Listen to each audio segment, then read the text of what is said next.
So, you have a dog in Northwest DC, which is fantastic. But let's be real, it comes with its own unique challenges, right? From those crowded sidewalks to the super busy parks, we're going to talk all about how to find a great dog trainer who really understands our city life. Finding the right person isn't just about teaching sit and stay. It's about building a real partnership that makes getting around the district fun and safe for both you and your dog. Okay, so before we get into the how, let's talk about the what. What does success actually look like? What are we really aiming for here? I want you to just picture this for a second. You're walking through DuPont Circle, and your dog just strolls calmly past a packed cafe patio. No lunging, no barking. Or maybe you're on a trail in Rock Creek Park, and your dog stays focused on you even when joggers whiz by. It's all about helping your dog handle city life with confidence, from sirens and buses to just saying hi to a neighbor in the hallway without a fuss. That's the real goal. So you know the goal. Now, how do you find the right person to help you get there? Let's break down a few key things you should be looking for when you start searching. You're going to hear this term a lot, positive reinforcement. All it really means is rewarding the behavior you want to see more of. For a dog living in a sometimes stressful city, this approach is so important because it builds trust and makes them feel secure. It turns learning into a fun game, not a scary chore.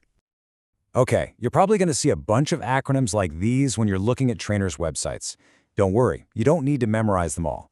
Just think of them as a quick sign that a trainer has invested in their education and is serious about the profession. And hey, if you're dealing with tougher issues, like a lot of fear or reactivity, seeing something like CDBC or CBCC-K is a really good sign they have specialized expertise.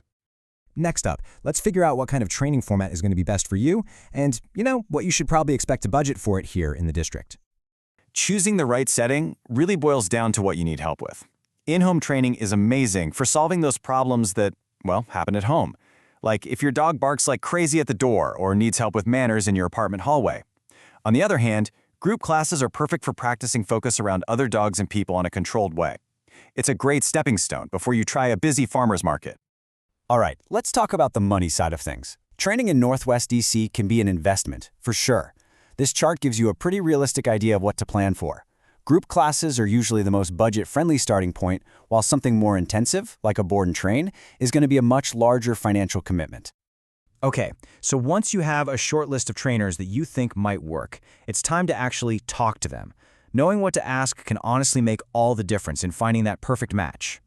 When you get a potential trainer on the phone, you really want to get a sense of how they handle city challenges. A great question to ask is if they're willing to practice in real-life situations, like on a busy sidewalk or near a metro stop.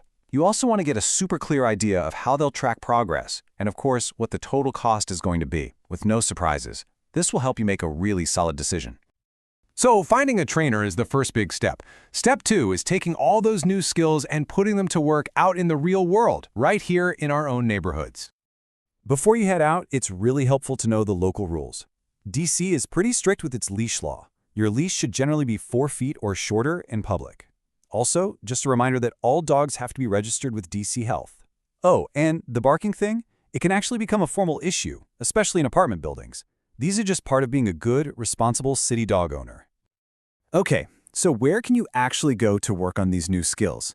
Fenced-in dog parks like S Street and Shaw are just fantastic for practicing things like recall in a safe place. But if you're working on leash skills, the trails in Glover Archbold and Rock Creek Park are perfect. They offer a great mix of real-world distractions, joggers, bikes, other dogs, all the good stuff. This is all about making your life with your dog in this amazing city better, less stressful, and way more fun. The effort you put in now is going to pay off every single day, whether you're having a nice, calm walk through Georgetown, chilling out in a park, or just living peacefully with your neighbors. Happy training!